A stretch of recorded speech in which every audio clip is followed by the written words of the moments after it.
Cerca del año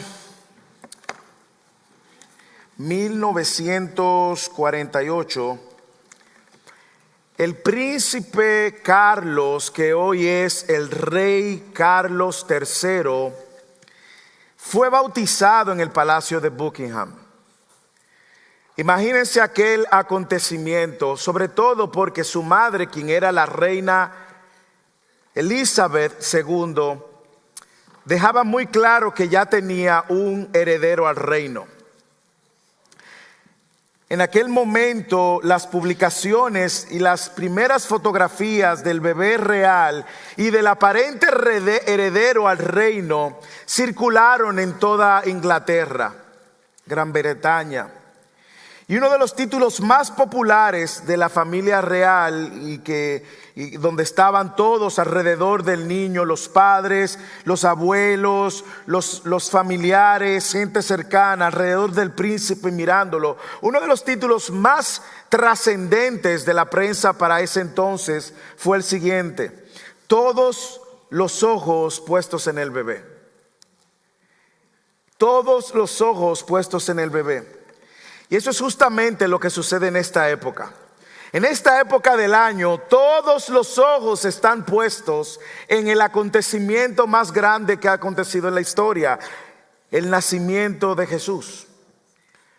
Como le hemos dicho durante toda esta serie, sabemos por datos bíblicos y también históricos que esta no fue la fecha en la que Jesús nació, sino que esto se convirtió en una celebración a través de los años, después que Constantino, 313-17, dicta el edicto de Milán, reconcilia, deja de perseguir a los cristianos, y a partir de ahí una serie de tradiciones sustituyendo al Dios Invictus empezaron a celebrar, sobre todo diciendo: este es el verdadero Dios, este es el verdadero sol. Pero si algo nosotros sabemos es que esta celebración nos recuerda algo importante que marcó la historia y dividió la historia en dos: es el nacimiento de Dios. Es justamente lo que nosotros vemos que sucede alrededor de muchas naciones, otras que lo han comercializado más, otras que se han movido del propósito mismo de la celebración. Y muchos de los incrédulos que hoy rechazan la encarnación de Dios, muchos de ellos pues han adoptado la fecha para llamar la Navidad como una época de familia, de paz, sí, claro, sin entender el propósito del nacimiento. Sin embargo, los creyentes vemos esta fecha con importancia porque nos recuerda que Dios se acerca al hombre para que el hombre pueda ahora acercarse a Dios. Ahora bien, un ejercicio saludable para todos en este día, incluso probablemente en la mesa hoy usted pueda hacer esto, es recordar para qué nació Jesús.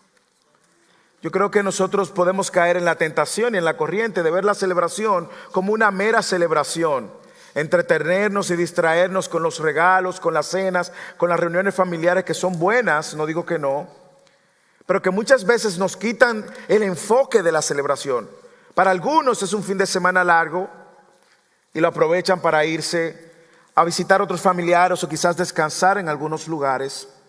Pero no importa dónde usted esté o se encuentre, yo creo que es una buena práctica en el día de hoy preguntarnos alrededor de la mesa, o mañana que es 25 de diciembre, preguntarnos ¿para qué nació Jesús?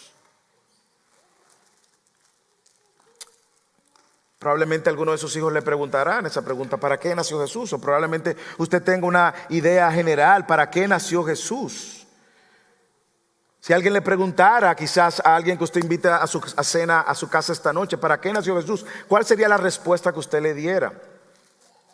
Sabiendo que es una buena oportunidad para orar, compartir el evangelio en medio de muchas personas incrédulas, pero ¿cuál serían sus respuestas? Y la verdad es que todos podemos responder correctamente teóricamente, pero yo quiero invitarte hoy a que reflexionemos en el propósito del nacimiento. En el propósito del nacimiento. Yo quiero que hoy reflexionemos para que la verdad ante la pregunta ¿para qué nació Jesús? eso sature nuestros corazones, porque así como eso transformó la historia, sin duda alguna tiene un impacto en tu vida. De ahí el título del sermón, el propósito del nacimiento. Y es mi oración, así como nosotros decíamos al principio. Es mi oración, como orábamos al principio, que todo el que esté aquí hoy quede asombrado, maravillado, cautivado al entender todo lo que hay detrás del nacimiento de Jesús. Así que yo quiero invitarte a que nosotros leamos el texto otra vez. Y quiero que abras tu Biblia o enciendas tu Biblia en Lucas capítulo 2, en el versículo 21 hasta el versículo 38. Y yo quiero que me acompañes con detenimiento, porque el texto de hoy lo que persigue es justamente responder a la pregunta: ¿para qué nació Jesús? Respondiendo ¿para qué nació Jesús? Entonces vamos a entender el propósito del nacimiento de Jesús. Y ya nuestra hermana Corina lo leyó, yo voy a leerlo otra vez. Versículo 21 al 38, 21 al 38. Y cuando se cumplieron los 8 días para circuncidar al niño, le pusieron por nombre Jesús, el nombre dado por el ángel antes de que él fuera concebido en el seno materno. Al cumplirse los días para la purificación de ellos, según la ley de Moisés, lo trajeron a Jerusalén para presentar al niño al Señor, como está escrito en la ley del Señor: todo varón que abra la matriz será llamado santo para el Señor. Y para ofrecer un sacrificio conforme a lo que había dicho en la ley del Señor, un par de tórtolas o 2 pichones. Había en Jerusalén un hombre que se llamaba Simeón. Este hombre, justo y piadoso, esperaba la consolación de Israel, y el Espíritu Santo estaba sobre él. El Espíritu Santo se le había revelado que no vería la muerte sin antes ver al Cristo del Señor. Movido por el Espíritu fue al templo, y cuando los padres del niño Jesús lo trajeron para cumplir por él el rito de la ley, Simeón tomó al niño en sus brazos y bendijo a Dios diciendo: ahora, Señor, permite, esto es un cántico, ahora, Señor, permite que tu siervo se vaya en paz conforme a tu palabra, porque mis ojos han visto tu salvación, la cual has preparado en presencia de todos los pueblos, luz de revelación a los gentiles y gloria de tu pueblo Israel. Y los padres del niño estaban asombrados de las cosas que de él se decían. Y Simeón lo bendijo y dijo a su madre María: este niño ha sido puesto para caída y levantamiento de muchos en Israel, y para señal de contradicción. Y una espada traspasará aún tu propia alma, a fin de que sean revelados los pensamientos de muchos corazones. Y había una profetisa Ana, hija de Fanuel, de la tribu de Aser. Ella era de edad muy avanzada y había vivido con su marido 7 años después de su matrimonio, y después de viuda hasta 84 años. Y nunca se alejaba del templo, sirviendo noche y día con ayunos y oraciones. Y llegando ella en ese preciso momento, daba gracias a Dios y hablaba del niño a todos los que esperaban la redención de Jerusalén. Hermanos, cuando leemos este texto, nosotros podemos ver algunas cosas que están sucediendo en esta narrativa que Lucas, de manera particular e intencional, está poniendo en orden. Recordemos quién es Lucas. Recordemos que Lucas era algunos entienden, discípulo de Pablo, el apóstol Pablo, y él está recopilando estos acontecimientos para Teófilo. Es el primer volumen de 2 volúmenes. Enero 7 empezamos el segundo volumen, que es el libro de los Hechos. Y nosotros vemos cómo Lucas está haciendo un registro cronológico y organizado de todo lo que sucedió acerca de Jesús. Por eso usted ve en el capítulo 1, versículo 1: por cuanto muchos han tratado de poner en orden y escribir una historia de las cosas que entre nosotros son muy ciertas, tal como nos las dieron a conocer los que desde el principio fueron testigos oculares y ministros de la palabra, también me ha parecido conveniente, después de haberlo investigado todo con diligencia desde el principio, escribirlas ordenadamente, excelentísimo Teófilo, para que sepas la verdad precisa acerca de las cosas que te han sido enseñadas. Su destinatario era Teófilo, y él estaba poniendo en orden todo esto. Y aquí Lucas, a diferencia de los demás evangelios, hace y trae una historia que iba a servir para su audiencia, un romano y probablemente Roma, entender algunos aspectos de Jesús el Mesías y sobre todo el propósito. En el capítulo 1 nosotros vimos cómo el ángel se le aparece a María, le da el anuncio también a Elizabeth del nacimiento de Juan el Bautista. Nosotros vemos cómo esa profecía fueron dadas a Zacarías y cómo en el capítulo 2 también se le aparecen a los ángeles y a los pastores, y lo hemos visto en toda la serie. Ahora bien, ¿de qué trata esta porción? ¿O qué persigue esta porción? ¿O qué persigue este sermón? Déjeme decirle lo que busca este sermón. Y esto yo quiero que usted lo atrape, lo mastique, lo digiera, lo guarde en su corazón.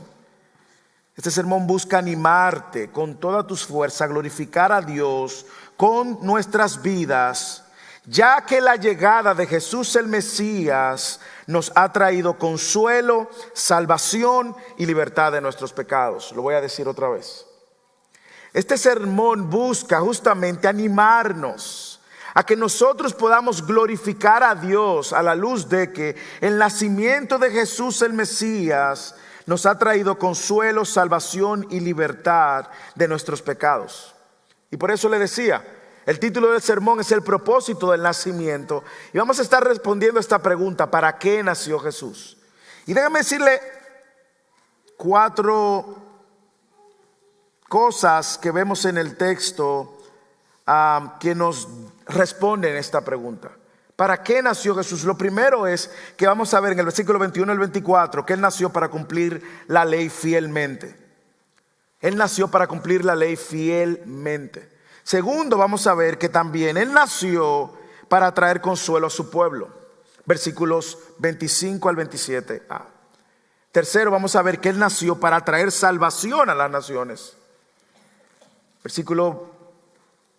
El anterior es 27 al 25 y el otro es del 28 al 31 y al 32. Y finalmente Él nació para redimir a su pueblo. Yo quiero que vayamos sobre uno de estos aspectos que responden la pregunta: ¿para qué nació Jesús? Y como decía al principio y oraba al principio, es nuestra oración que podamos ser cautivados por esas verdades, porque esta no es una historia solamente. Esta historia tiene que ver contigo, tiene que ver conmigo. Esta historia tiene un impacto en tu vida personal, para levantarte, para tu bien o para condenarte, dependiendo de qué lado tú te encuentres. Así que veamos cada uno de estos aspectos o respuestas. Así que lo primero que vemos en el texto es que Jesús nació para cumplir fielmente la ley. Lea conmigo desde el versículo 21 hasta el 24 y vea cómo aparece la ley en toda esta porción. Versículo 21. Cuando se cumplieron los 8 días para circuncidar al niño, le pusieron por nombre Jesús, el nombre dado por el ángel antes de que él fuera concebido en el seno materno. Y al cumplirse los días para la purificación de ellos, según la ley de Moisés, lo trajeron a Jerusalén para presentar al niño al Señor, como está escrito en la ley del Señor: todo varón que abra la matriz será llamado santo para el Señor. Y para ofrecer un sacrificio conforme a lo que fue dicho en la ley del Señor, un par de tórtolas o 2 pichones. Yo creo que es evidente que aquí Lucas quiere dejarnos notar que se está dando un cumplimiento que era necesario para la audiencia original y para nosotros también entender. Yo quiero que usted lo observe conmigo. Yo quiero que usted lo mastique conmigo. Usted esta noche probablemente va a masticar mucha comida, ¿verdad? Usted va a pasarse algunas horas alrededor de la mesa comiendo los platos tradicionales de su país y usted va a masticar. Ahora yo quiero invitarte a masticar este pan despacio. Nadie nos está esperando. Probablemente sí, pero digiera, mastica conmigo. Lo primero que a mí me llama la atención del texto es ver la diligencia de los padres con cumplir fielmente con la ley para con Jesús. Usted puede verlo. Usted puede ver aquí una pareja de esposos comprometidos ellos bajo la autoridad de las Escrituras. Estos no eran super padres, recuerde. José y María eran padres igual que usted y que yo, completamente pecadores, Pero mire la diligencia de los padres con cumplir con la ley para con Jesús. Mírelo, léelo. Según la costumbre, dice, cuando se cumplieron los días para circuncidar al niño, le pusieron por nombre Jesús. Aquí hay varias cosas. Primero, el niño fue circuncidado según la ley, Levíticos capítulo 12, a los 8 días después. Tal vez en Belén, no sabemos, probablemente sí, porque como nació en Belén, imagínate que después de dar a luz, no iban otra vez a montar camellos o burros o asnos para Nazaret, probablemente en Belén. Pero yo veo aquí en ellos mucha diligencia en obedecer primero la ley de Dios dada a través de Moisés en el Antiguo Testamento, pero también diligencia en obedecer la voz del ángel. Porque dice el texto que ellos le pusieron por nombre Jesús, el nombre que le fue dado por el ángel antes de que él fuera concebido en el seno materno. En otras palabras, vamos a poner esto en una línea histórica. Cuando María recibe la noticia, el ángel le dijo que el nombre que le iban a poner, Jesús. Ella pasa los 9 meses o las 40 semanas, probablemente más, menos, pero ya ella tenía el nombre. Ella pudo haber cambiado la prima, la hermana, la tía. Ay, pero ponle otro nombre, Jesús. Pero Jesús, ese nombre. Ella pudo haberlo, pero no, ella tenía muy claro que el nombre cargaba consigo una responsabilidad. Y ellos también cumplen con lo dicho por el ángel al ponerle el nombre que le había dado antes de que el niño naciera. Y se lo dan justamente después después del nacimiento. De hecho, sabemos que el nombre Jesús en su forma griega significa, Jesús es la manera griega el nombre griego significa Jehová es salvación. Así que me llama la atención que ellos fueron muy obedientes. También observe la fidelidad de la obediencia para ellos someterse bajo la ley. Como dije, primero circuncidan al niño, segundo obedecen lo que el ángel ha dicho, y luego dice el texto que ellos empezaron a cumplir con los requerimientos. Lea el versículo 2. Al cumplirse los días para la purificación de ellos, según la ley de Moisés, lo trajeron a Jerusalén para presentar al niño al Señor. Es decir, aquí hay dos cosas que están sucediendo. Según la Torá, o según el Antiguo Testamento, los primeros 5 libros de la Biblia, la madre de un bebé varón, luego de que nace, tenía que pasar algún tiempo en la casa, evitar contacto con las personas durante 33 días. Y aquí vemos 2 ceremonias, la presentación del niño, pero también la purificación de la madre. Lo cual es importante recordar. No recuerden entonces que María no era santa, inmaculada, como la quiere presentar la iglesia tradicional, sino que María tuvo que cumplir con la ley igual y purificarse y presentar los rituales como debía de hacerlo. Aquí hay 2 ceremonias, como dije, y las 2 eran requerimiento de la ley. No solamente circuncidar al niño a los 8 días, sino que luego de un mes o tanto de haber nacido, de haberlo circuncidado, ahora tenía que venir ellos y presentarse delante de la ley de Dios. Y luego entonces ellos tenían también que cumplir con un sacrificio. Tenían que ofrecer o un cordero o una paloma o un pichón, dependiendo de la clase social. Y lo que el texto dice aquí es que la ofrenda parece que no tenían para un cordero, de modo que compraron un par de tórtolas y un pichón. Lo que deja claro que la ofrenda de María y de José fue la de la clase económica probablemente más baja. Pero Lucas deja claro, y es lo que quiero resaltar, que no solamente ellos estaban bajo la autoridad de la palabra de Dios, ellos estaban sometidos bajo la autoridad de la palabra de Dios y a la ley de Moisés o la ley mosaica, sino también observe cómo ellos cumplen la ley para que Jesús cumpliera la ley desde la primera etapa de su vida, cuando habla de la circuncisión. Jesús fue circuncidado al 8º día según la ley judía. ¿Y por qué esto es importante? Bueno, primero era un requerimiento, pero segundo, recuerde que aquí quien estamos resaltando no es a María y José y lo que ellos hicieron como seres humanos normales bajo la ley. Aquí lo que estamos resaltando es lo que está sucediendo con Jesús, quien es el protagonista de la historia. Y el hecho de que Él se circuncidara nos dice dos grandes verdades. Lo primero es que en su circuncisión Él se está representando o está básicamente identificando completamente con la humanidad.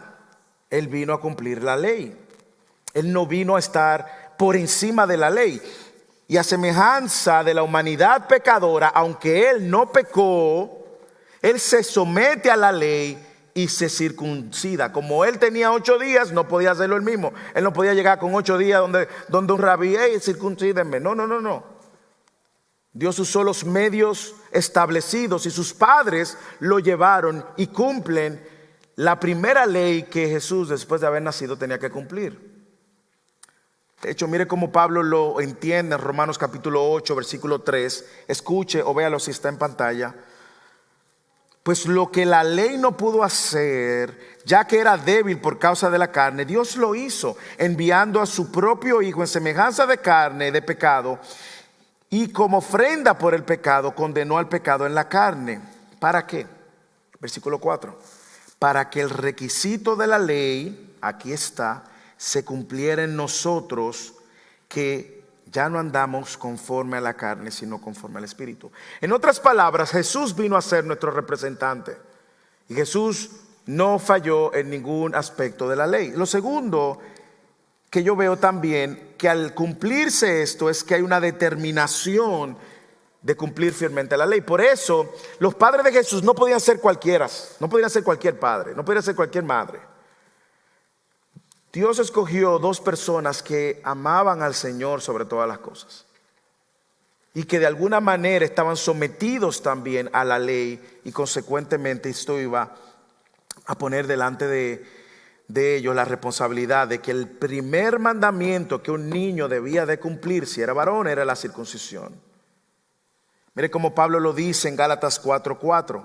Pero cuando vino la plenitud del tiempo, Dios envió a su Hijo, nacido de mujer, nacido bajo la ley, aquí está, humanidad y someterse a la ley, a fin de redimir a los que estaban bajo la ley, para que recibiéramos la adopción de hijos. Hermanos, lo primero que nosotros tenemos que recordar cuando celebremos el nacimiento es recordar que Jesús cumplió la ley fielmente.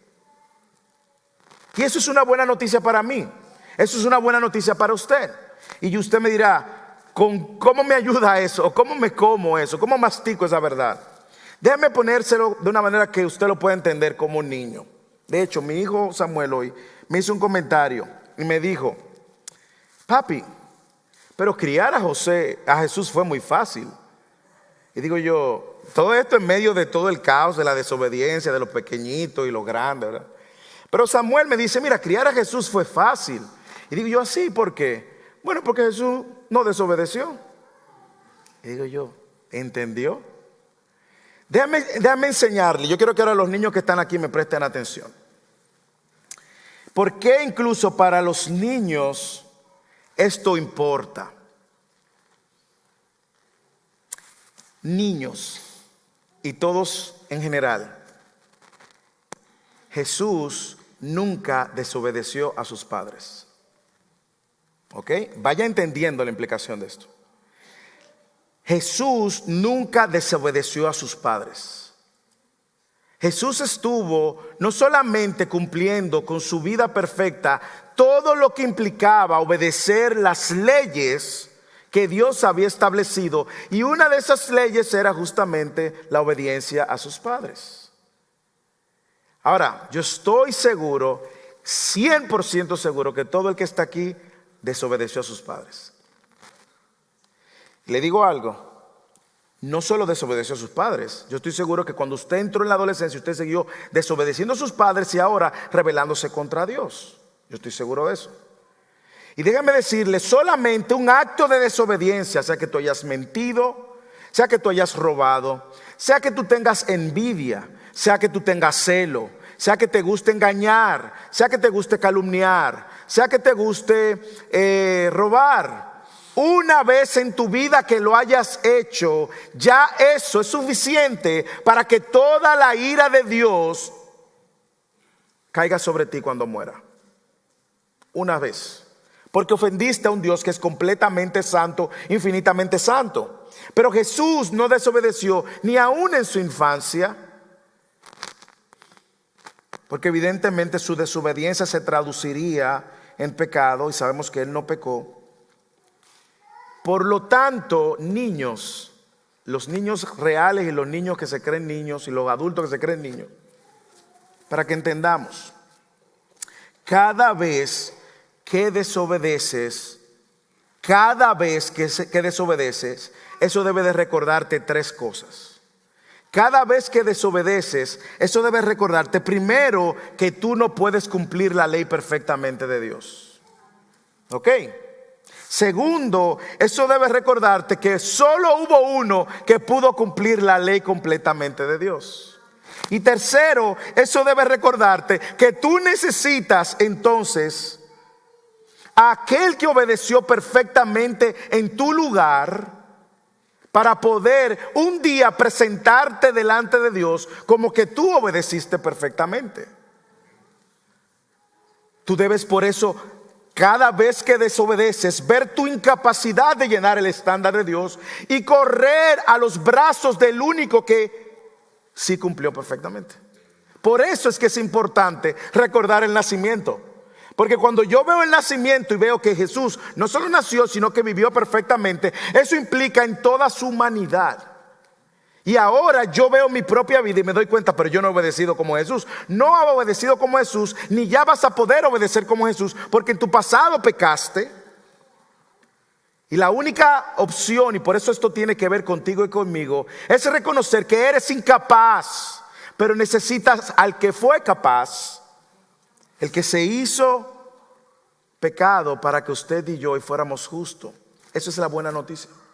Esa es la buena noticia. Tú y yo ahora necesitamos de aquel que cumplió completamente y fielmente la ley para poder un día presentarnos delante de Dios como si hubiésemos cumplido. ¿Por qué? Porque ahora Él es nuestro representante. Eso tiene suma importancia para nosotros. El saber que Él cumple perfectamente, ninguno de nosotros podrá, pero el hecho de que Él lo cumpla ahora se convierte en el representante de aquellos que conocen y reconocen su incapacidad y pueden correr a los brazos de Él, pidiendo perdón por haber ofendido y reconociendo que Él es el único mediador para perdonarte y salvarte. ¿Usted lo cree eso? Bueno, cuando usted esté delante de la mesa hoy, esta noche, recuerde que Él cumplió fielmente la ley. Hay una aplicación que yo no quiero ni puedo dejar escapar en esta oportunidad y es hablarle a los padres. No puedo, porque está muy claro en el texto. A los padres y a los abuelos, porque leyendo Deuteronomio capítulo 4 me doy cuenta también que los abuelos tienen la responsabilidad aún de seguir pasando ese gran legado. Padres, José y María no tenían superpoderes. Pero José y María fueron diligentes e intencionales en cumplir la ley y estar bajo la autoridad de las Escrituras. Padre, usted está bajo la autoridad de las Escrituras. Usted prioriza las Escrituras en su casa. ¿De qué manera lo hace? Bueno, sus hijos están viendo, mis hijos están viendo. Sus hijos están viendo, mis hijos están viendo qué tanta prioridad tienen las Escrituras. Sus hijos y mis hijos están viendo si la Escritura es solamente algo del domingo en la mañana o si la Escritura es el motor que hace que la maquinaria camine durante toda la semana.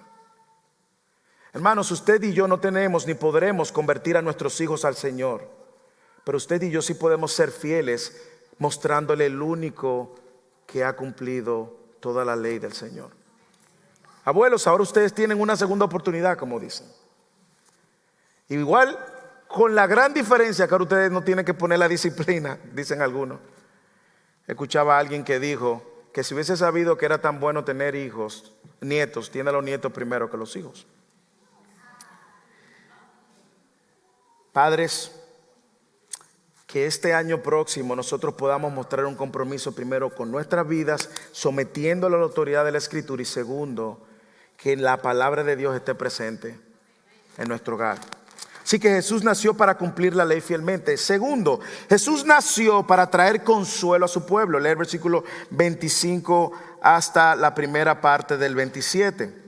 Había en Jerusalén un hombre que se llamaba Simeón, y este hombre, justo y piadoso, qué hermosa característica, esperaba la consolación de Israel, y el Espíritu Santo estaba sobre él, y el Espíritu Santo se le había revelado que no vería la muerte sin antes ver al Cristo del Señor. Y dice que movido por el Espíritu fue al templo. Yo no sé si usted puede ver que de Simeón, él no está diciendo cuál es su posición que él tiene en el templo. Él lo que reconoce dos cosas que eran evidentes a todos: justo y piadoso. Y algo que Lucas deja muy intencional en su escritura, en su evangelio, era que el Espíritu Santo estaba presente en la vida de Simeón. De alguna manera este hombre vivía, andaba, caminaba en el Espíritu. Mire cómo la palabra del Señor dice que el Espíritu Santo 3 veces la menciona en esos 2 versículos. Dice que este hombre y el Espíritu estaba sobre él, el Espíritu lo había revelado, el Espíritu lo había movido. Este hombre caminaba en el Espíritu. Una gracia de Dios inmerecida, porque todavía la promesa del Espíritu Santo, como nosotros la tenemos hoy, no se había cumplido. Sin embargo, Dios soberanamente, en su gracia, Dios le dio a Simeón el regalo de andar y caminar en el Espíritu. Pero ¿qué es lo que resalta Simeón en estas palabras? Primero, es que este Mesías traería consuelo. Simeón, al igual que todos los judíos de su época, tenía la esperanza que el Mesías llegaría, que el Mesías iba a traer consolación a su pueblo. Y recuerde que en este punto Israel por más de 200, 300 años había estado bajo presión, ¿ok? Israel estaba esperando un Mesías militar, lo sabemos. Israel estaba esperando un Mesías con una autoridad política y militar que cambiara la condición política de la nación y que empezara a dirigir a la nación como ellos estaban acostumbrados bajo el gobierno de Dios. Sin embargo, el Espíritu de Dios le había mostrado a él, a Simeón, que este Mesías iba a traer otro tipo de consolación. Una consolación que iba más allá de tener todos tus problemas resueltos económicamente. Una consolación que iba más allá de tener un gobernador que te gustara y que fuera de acuerdo a tus principios y tus valores. Una consolación que iba a ir más allá incluso de tener todas tus necesidades cubiertas. Simeón el Espíritu le ha mostrado que este Mesías iba a traer una consolación eterna.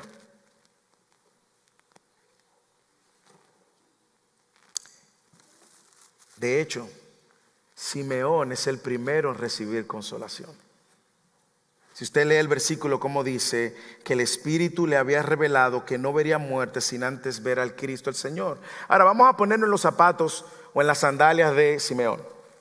Y por un momento imagínese que el Espíritu Santo le ha traído eso. Y el Espíritu Santo está ahí. Pasan los años y pasan los años y pasan los años. Y de repente, efectivamente, él tiene sobre sus brazos al Mesías. Dígame si eso no fue un refrigerio para su alma. Dígame si él no fue el primero en ser consolado. Dígame si él no fue el primero en entender que las profecías acerca de este Mesías se estaban cumpliendo. Teniendo en sus brazos al Mesías, no solo a un niño, sino a un Mesías que iba a traer consolación. Muchos líderes religiosos de la época lo rechazaron, pero este hombre andaba en el Espíritu. Por lo tanto, podía discernir correctamente, a diferencia de los demás líderes religiosos. Simeón sabía que Isaías 66:13 estaba tomando curso. Así dice Isaías 66. Como a uno a quien consuela su madre, así los consolaré yo. En Jerusalén serán consolados.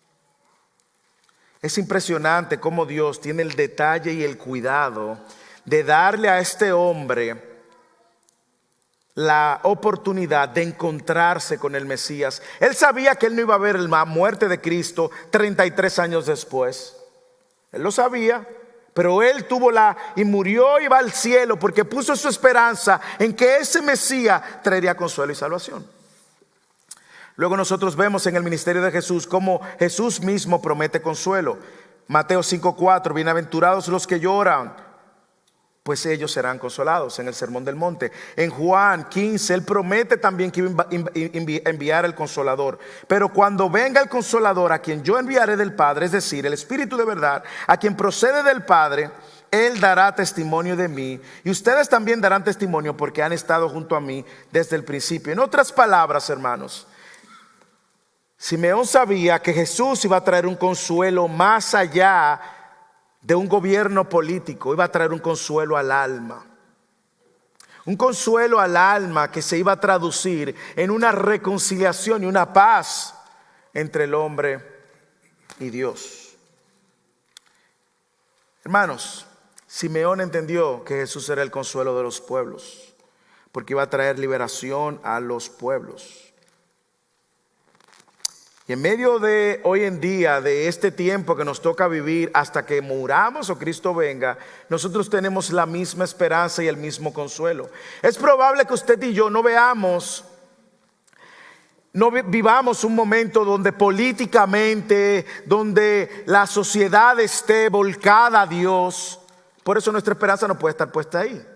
Pero nosotros probablemente partamos con el Señor con la esperanza y el consuelo de que seremos consolados eternamente. Segundo, usted y yo podemos también encontrar consuelo en el Señor, como Pablo decía, porque así como los sufrimientos de Cristo son nuestros en abundancia, así también abunda nuestro consuelo por medio de Cristo.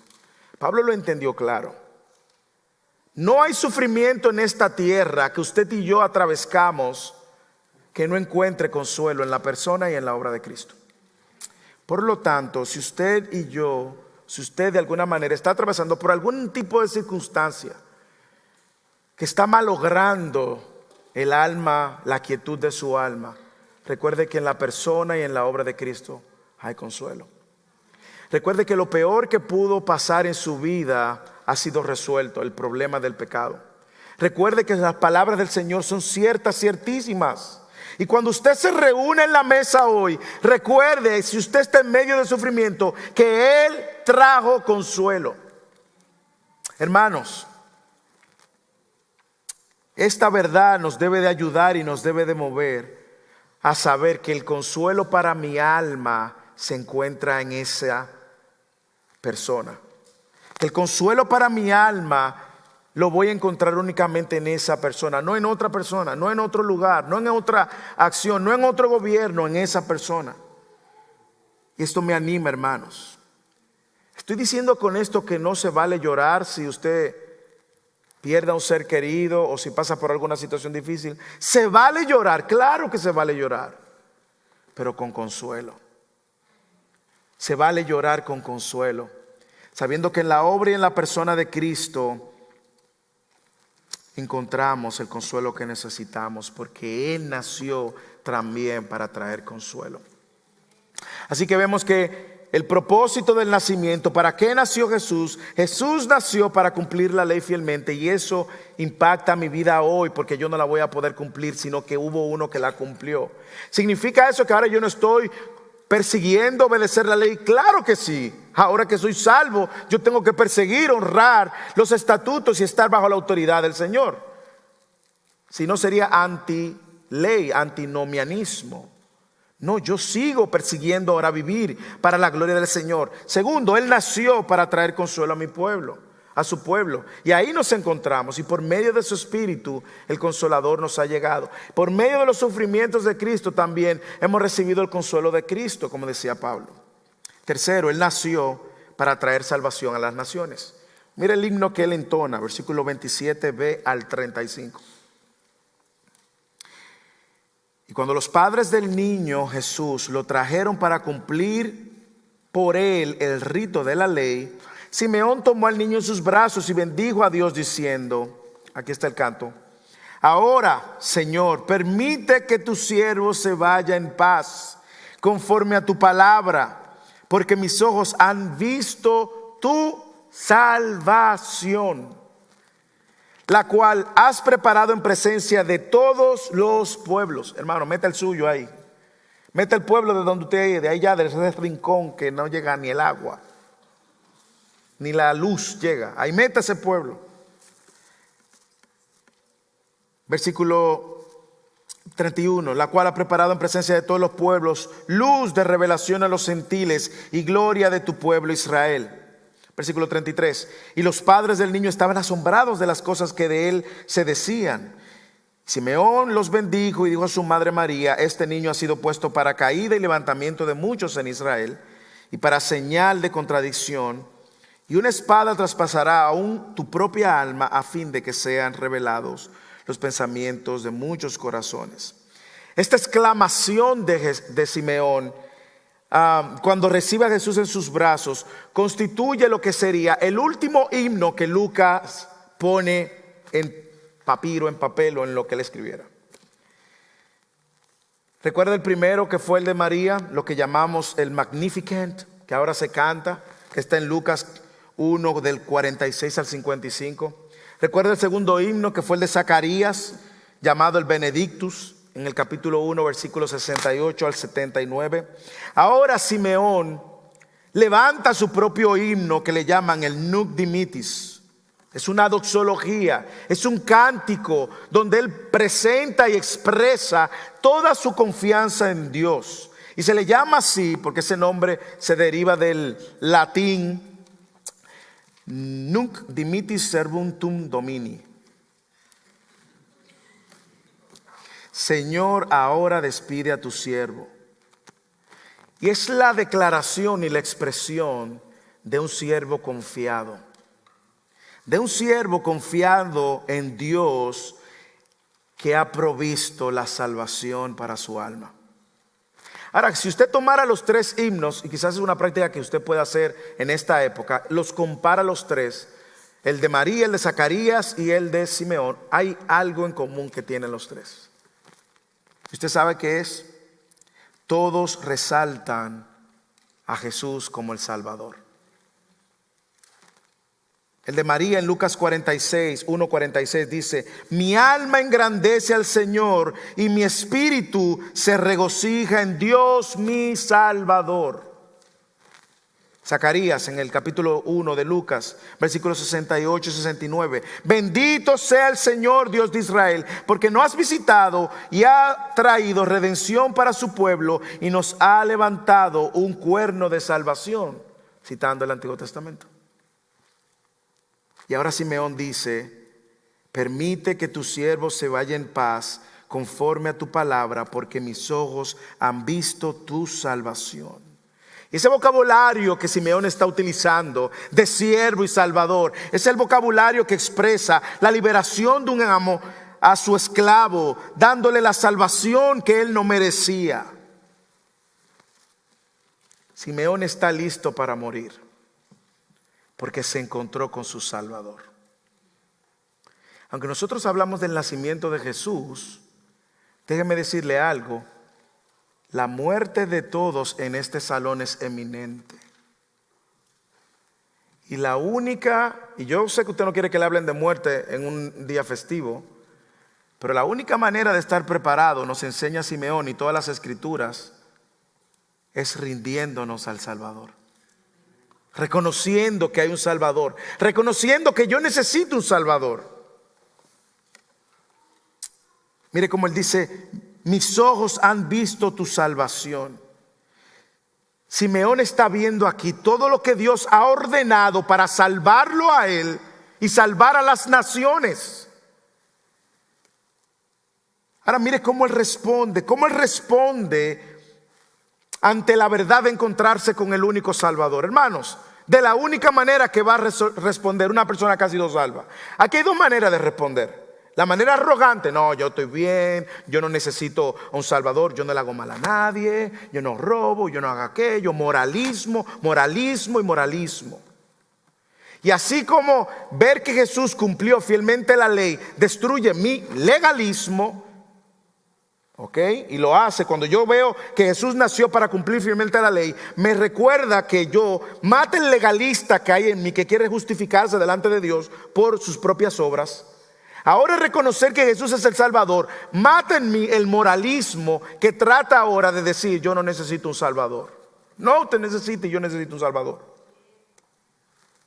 Pero mire cómo Él responde, mire las palabras. Estas son las palabras de todo el que se va a encontrar con el Salvador y va a estar preparado para enfrentar la muerte en cualquier momento. Primero responde con humildad y entrega. Mire lo que Él dice: ahora permite que tu siervo se vaya en paz.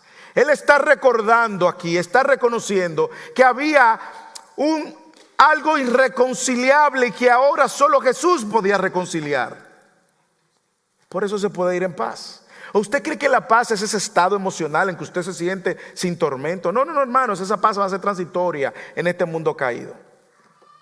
La paz de la cual Jesús habla y que Isaías dice que ese niño iba a ser llamado príncipe de paz, es la paz que usted y yo necesitamos al saber que sin Jesús usted es enemigo de Dios y está en guerra con Dios. Y consecuentemente esa guerra usted la va a perder y va a tener una condenación eterna. Por eso Jesús nació, hermanos, porque ahora Jesús se puso en el medio como un mediador. Y cuando Él va a la cruz, Él recibe todo el castigo de la guerra que usted tiene con Dios al ser enemigo de Dios, para que ahora el que cree en Él no lo reciba, hermanos, sino que esté en paz. Esto es humildad. Simeón, un señor mayor que iba al templo y se sabía las cosas en el templo, reconoce ahora que él puede morir en paz. Simeón está preparado para morir. Segundo, mire, observe cómo él reconoce que Jesús es la provisión de Dios para salvar al perdido. Usted lo reconoce eso. Si usted no reconoce eso, usted está perdido. Si usted no reconoce que Jesús es la única provisión para salvarte a ti y a mí, eternamente estás perdido, perdida. Pero no fue así con Simeón. Él lo reconoció: mis ojos han visto tu salvación. Tercero, yo no sé si usted puede ver que esa salvación, yo le he dicho en otras ocasiones y lo voy a repetir, esa salvación es exclusiva y es inclusiva. Es inclusiva, no como lo vemos ahora y como usted ha estado viendo, que el Papa ahora dice que a los matrimonios del mismo sexo usted se puede bendecir, y le ha armado un lío a la Iglesia Católica que está a punto de volverse a dividir. Es inclusivo porque es para toda lengua, nación, pueblo, tribu. No hay griego, no hay bárbaro, no hay esclavo, no hay libre, no hay hombre, mujer que quede excluido. No hay pecador, por grande que sea su pecado, que quede excluido. Lo cual hace que es inclusivo. Incluye a todas las naciones, léalo. La cual has preparado en presencia de todos los pueblos, luz de revelación a los gentiles y gloria a los judíos. Es decir, judíos y no judíos. Y si usted no es judío, usted es gentil, igual que yo. Y usted está incluido. Es inclusivo porque invita a todos, pero es exclusivo porque solamente es por Cristo. Has enviado, dice Él, mis ojos han visto tu salvación. No hay otra manera de ser salvo, está diciendo Simeón. No hay otra manera. Este es el Salvador. El Salvador que Dios iba a mandar es este. Y es lo que Simeón está diciendo. Y eso habla de una humildad, porque imagínense toda la influencia de esos fariseos de la época. Pero él pudo, por el Espíritu, ver al Salvador. Él pudo observar que esta salvación iba a llegar tanto a judíos como a gentiles, que iba a ser salvación, que iba a ser la luz. Ese niño traería luz, una luz divina que iba a alumbrar en el corazón del que está perdido y en oscuridad. Una luz que se iba a revelar a los gentiles. Usted recuerda que hasta ese momento Dios se le había revelado al pueblo de Israel, usted lo sabe. Y así de manera salpicada a los gentiles. Salpicados, los magos fueron gentiles. Usted va a ver así salpicados, que uno que otros gentiles, pero no así a las naciones. Y es justamente cuando usted esté en la mesa hoy y recuerde el nacimiento, recuerde que el evangelio y la luz llegó a su corazón como parte del cumplimiento de todo lo que está viendo Simeón. Por lo tanto, la celebración no es una celebración de comida y luego un malestar. Ay, qué llenura tengo. Usted tiene ahora un antidigestivo por ahí. No, va más allá de eso, hermanos. Es que el que te salvó nació y te alumbró, y tú pudiste ver tu pecado y pudiste ver tu incapacidad de cumplir la ley, y te rendiste humildemente como Simeón. Y es en ese momento que usted va a estar listo para enfrentar cualquier dificultad, aún la muerte. Me puedo ir, dijo Simeón. A mí me llama la atención en el texto que también esto está haciendo luz para los padres mismos, para José y María. Está haciendo luz. Mire lo que dice el versículo 33. Y los padres del niño estaban asombrados. Estaban asombrados de las cosas que de él se decía. Espérese. Pero ¿por qué ellos estaban? ¿Por qué ellos se asombraron? Y el ángel Gabriel no le había dicho una cosa a María y le había dicho una cosa a José. ¿Por qué se están asombrando los padres? Bueno, porque él le está diciendo, este Mesías va a alcanzar más allá de los judíos. Esto no va a ser solo local, esto va a impactar a las naciones. Hermanos, en el 2023, 24 de diciembre, usted y yo estamos aquí porque la luz de Cristo iluminó nuestros corazones. Usted está viendo el impacto del nacimiento de Jesús. Usted está viendo el impacto del nacimiento de Jesús. Yo quiero que usted haga una foto imaginaria ahora y se vaya a su niñez, allá al campo donde usted estaba, con tierra, con polvo, jugando. Piense allá. Y ahora quiero llevarte a otro momento en la historia, cuando Dios abrió tus ojos y pudiste ver. Hermanos, todo eso sucedió porque Dios se acercó. Esa salvación, como dije, es exclusiva.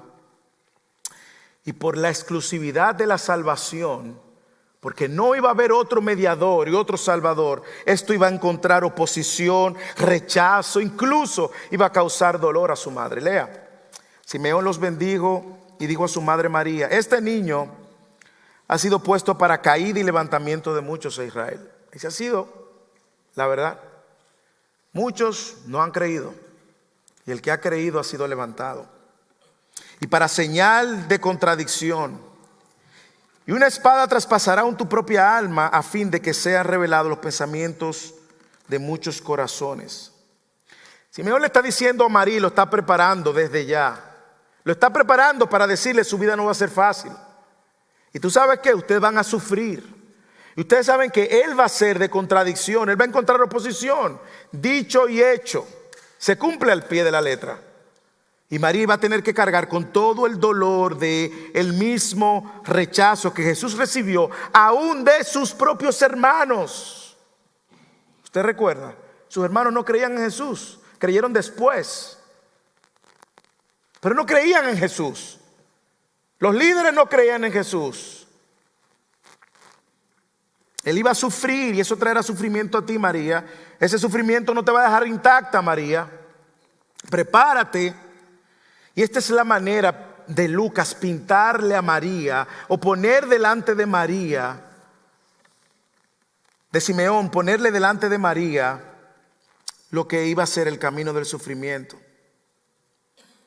Ella iba a tener que lidiar con eso. Imagínense todas las madres de aquí y las que van a continuar siendo madres. Usted tiene un niño y de entrada le dicen todo lo que su hijo va a padecer. Hermano, pero cuando nuestros hijos padecen nos volvemos locos. Cuando lo vemos, ahora imagínense que ustedes se lo anuncien y le diga: tu hijo va a padecer, lo van a rechazar, lo van a matar y va a padecer esto. Imagínense que ya tu hijo crece y te dice: mami, mira, yo voy a morir. Me van a traicionar, me van a escupir, me van a crucificar. Imagínese. No le crea eso una carga a su corazón. Pero recuerde que Él también iba a traer consuelo y eso le dio esperanza. Jesús, a lo largo del ministerio, luego vemos de que Él era la única manera de entrar al reino. Y que luego quienes creyeran en Él iban a ser levantados, pero los que no creyeran en Él iba a ser piedra de tropiezo, dice las Escrituras. La salvación es únicamente por medio de Cristo. Y una vez más, porque esto es importante que yo lo recuerde. Bueno, porque probablemente en este salón tenemos una audiencia dividida. Probablemente en este salón hay personas que sí han creído que Cristo es el Salvador, se han rendido al señorío de Cristo, han creído, han confesado y ahora quieren vivir para la gloria de Dios. Esos van a ser levantados. Ahora, si usted está aquí, déjeme decirle, y usted está rechazando a Cristo abiertamente, lo que Simeón está diciendo, que eso va a ser de caída para ti. Y una caída que se va a manifestar eternamente el día que te tenga que presentar delante de Dios. Y en ese momento, sin abogado, porque no tienes a Cristo como tu abogado, ni como tu intercesor, vas a tener que dar cuentas por ti mismo. Y cuando das cuenta por ti mismo, te vas a dar cuenta de que no pudiste cumplir ni llenar el estándar de Dios, que solo Cristo pudo llenar. Y consecuentemente serás declarado culpable. Y vas a pasar toda una eternidad sin Él. Por eso es que si nos visitas hoy, yo quiero recordarte que ante la verdad de quién es Cristo, no te puedes quedar neutral. No te puedes quedar neutral. No te puedes quedar neutral. O te rindes ante quien Él es, o rechazas la verdad acerca de Él. No hay punto neutral. Si estás en Cristo, eso va a traer paz eterna. Y recuerde que estar en Cristo no significa venir los domingos a la iglesia. De hecho, hay muchos hermanos que están en Cristo y no vinieron hoy, usted lo sabe.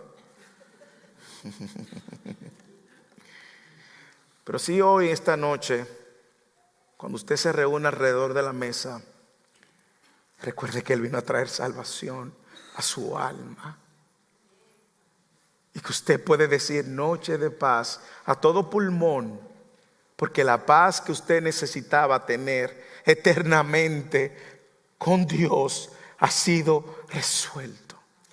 El conflicto se resolvió. Y eso te ayuda hoy te ayuda, porque tú puedes entrar delante del Señor confiadamente y saber que Dios no está airado contigo.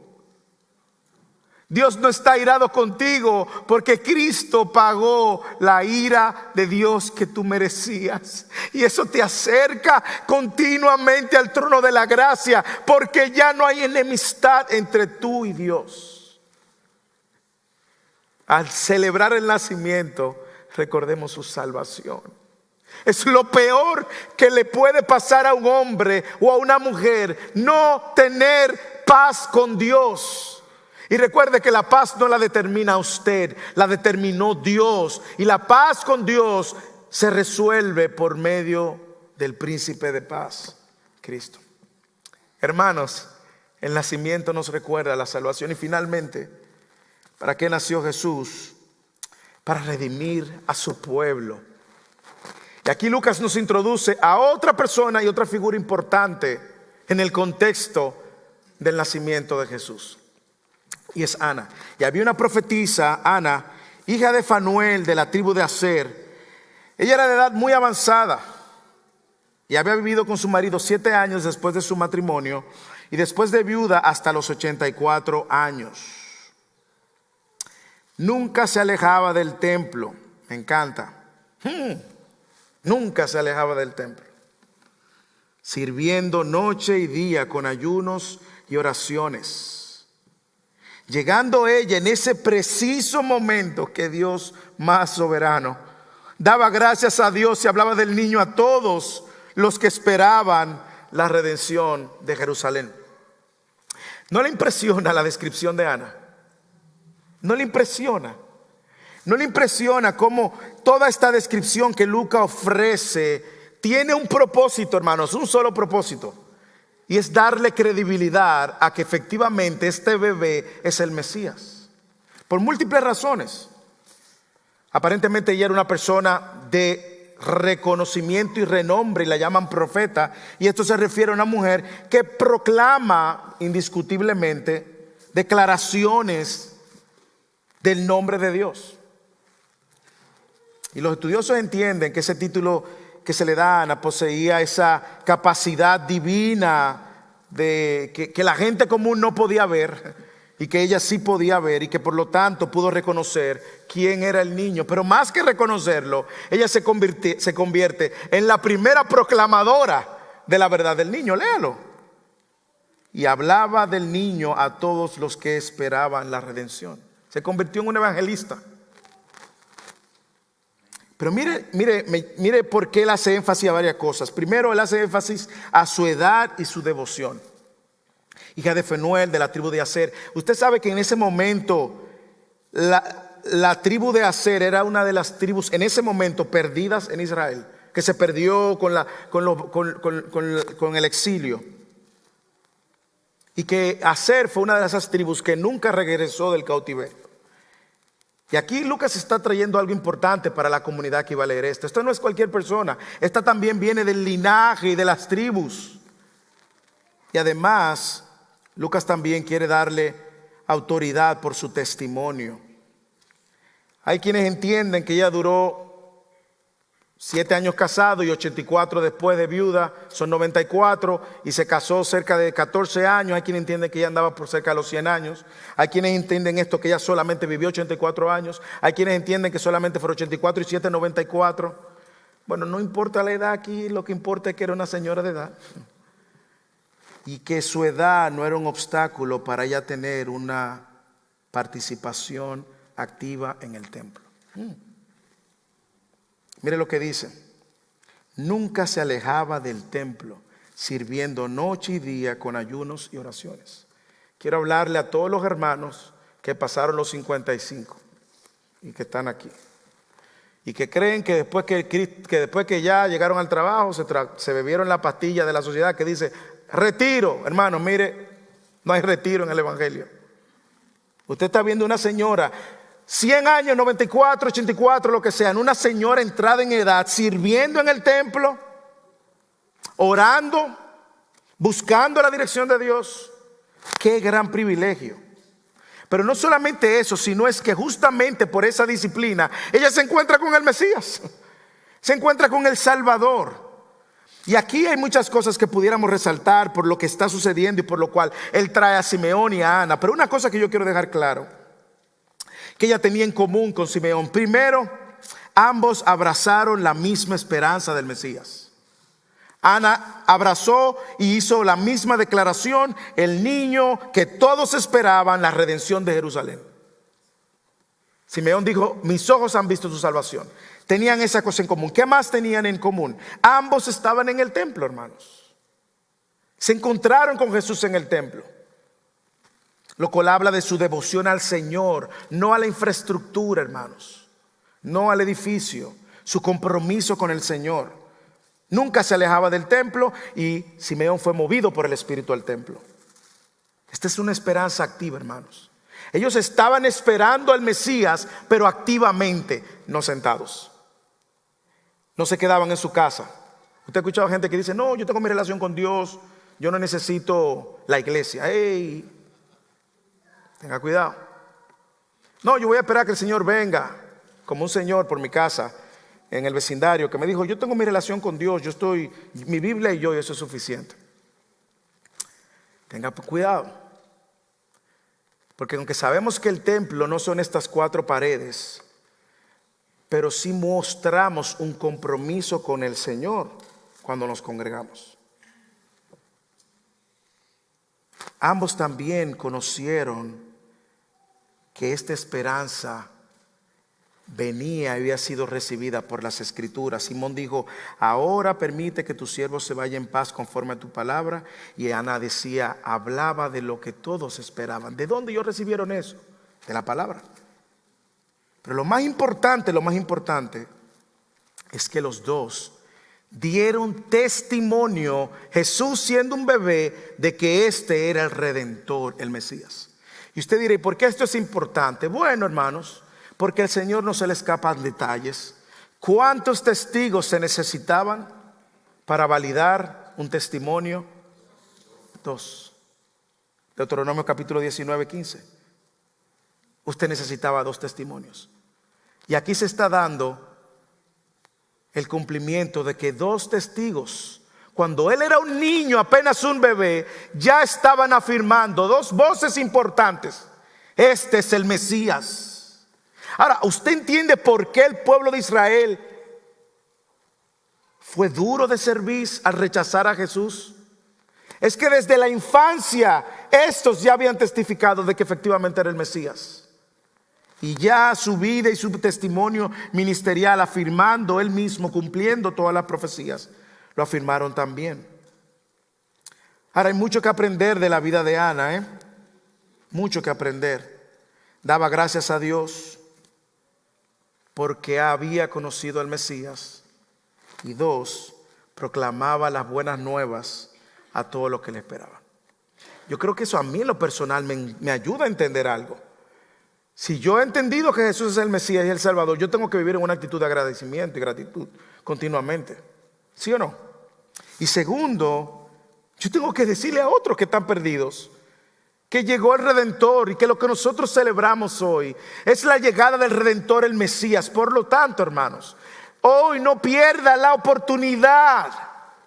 Pero es que usted no conoce a mi tía, esa es católica de hueso colorado.